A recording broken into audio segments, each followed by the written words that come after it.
Don't worry, these are just butter knives, I'm just using them for the review, okay? I'm not a mutant, all good here.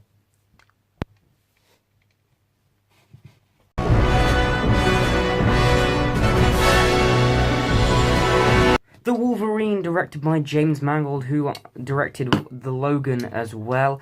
And The Wolverine, when it first came out, I didn't really like it. I thought it was boring. I thought it was bland. I didn't think they did anything to improve Wolverine's character whatsoever in the movie. But I watched it again today because I like X-Men, and I haven't seen it since it first came out. Because I didn't really like it when it first came out. But I saw it again, and it has improved. I do like parts of this movie now. And I want to get into my review. I have reviewed X-Men First Class as well. Hopefully I'll review more X-Men movies in the future. But this is my review for the Wolverine. This takes place after X-Men 3. I might be going into some spoilers here, so you haven't seen the Wolverine, just skip watching this video for now and go check it out for yourself. But first off, let's talk about some of the action sequences, because they're really, really good in this movie. I'm going to talk about some of the positives first. There's a really well-directed train sequence, which I actually really, really love. It's so well done. There's also some really good sequences with swords that I thought were really well directed. Just some really good action overall in this movie. It's a really good action movie. And of course, in a comic book movie, you've got to see some good action, especially when it's Wolverine.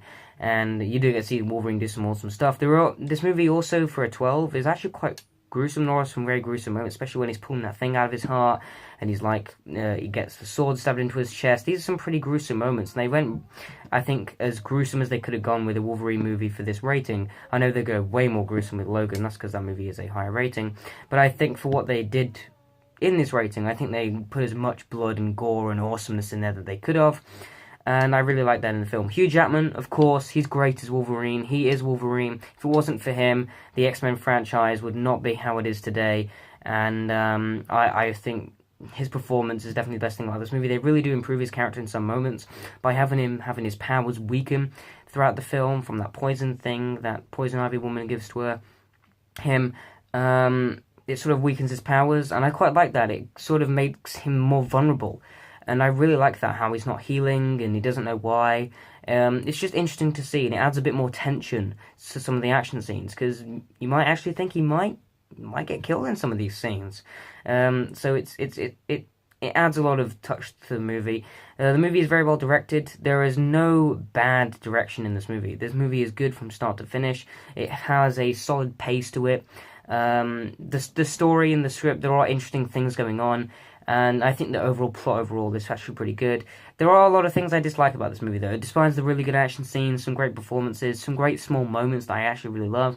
There's a great moment that also got cut out of this film, which is when he got the yellow suit that he has in the comics. I just wish he got that yellow suit, maybe a third into this film, just before maybe the third act. And then maybe he wore it for the third act. I just really want to see Wolverine in his classic yellow suit. I think they cut it out of this film a little bit, the way they show it. I think it's called The Wolverine. It would have been cool to see him dress up as the Wolverine. That's not an issue for the film in any way. It's just the fan in me wanting something else to add to this character. Another thing is, Yukio's in this movie. I only just realised she is the one in Deadpool 2. That was just a cool little nod there. I'm glad that Deadpool 2 stayed with the continuity of the X-Men franchise there with having her in the film. I really like her character in the movie.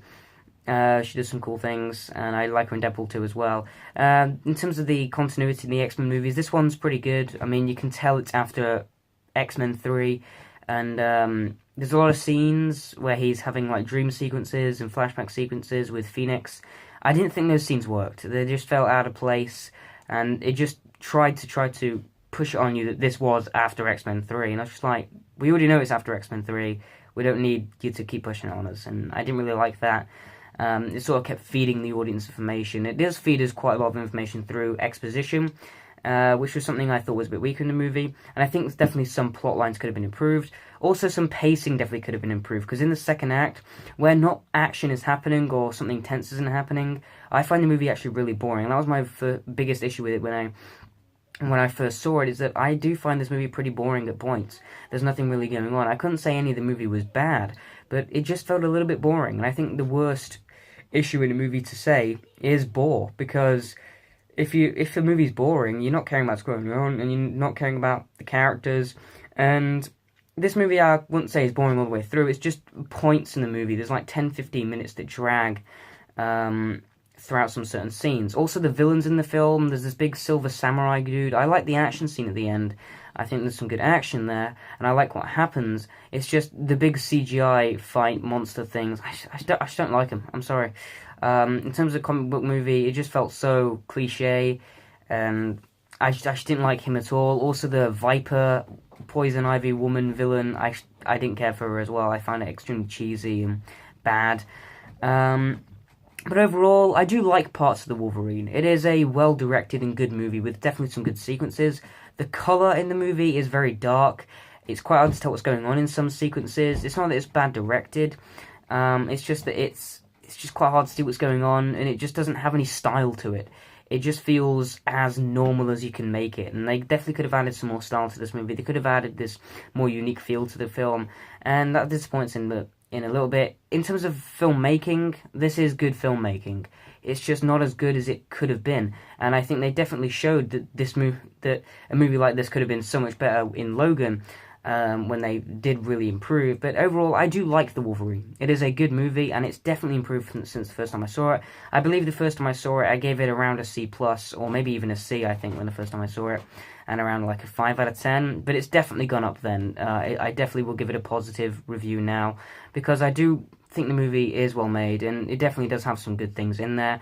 But overall, I definitely think the movie could have been improved in a lot of elements, just to make it better paced and just have some more exciting elements, or maybe have some more unique elements. But overall, The Wolverine's still a solid film, and it's definitely one that if you haven't seen, and if you're a fan of the X-Men franchise, it's still definitely worth seeing, but it's just not as good as it could have been.